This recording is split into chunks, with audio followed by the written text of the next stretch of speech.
So let's briefly look at the ITIL 4 qualification scheme. The entry level or the entry point into the qualification scheme is the ITIL foundation course. So you need to successfully pass and gain your certificate in IT service management before you can move forward and take any of the advanced modules within ITIL 4. Within the qualification scheme, there are two levels of designation. There's managing professional and there's strategic leader.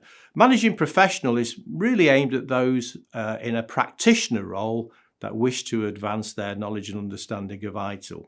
And there are four sort of modules you would need to complete to achieve managing professional. There's create, deliver and support, drive stakeholder value, high velocity IT, and direct, plan and improve. If you take those courses and you pass the examinations, then you will achieve the designation of managing professional.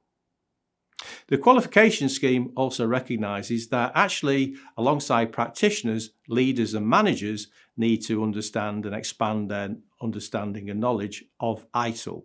And so there is a strategic leader designation. For this, 2 modules need to be completed successfully and examinations passed. There's direct, plan and improve, and then there's the ITIL Leader Digital and IT Strategy course. Both those courses, if completed and the exams passed, will allow you to achieve the designation of Strategic Leader.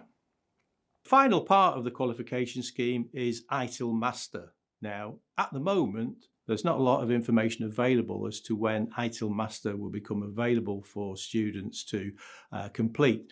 My understanding is the Master will be less of a course and more assignment based, where you demonstrate your knowledge and understanding of ITIL based on some work related sort of case studies.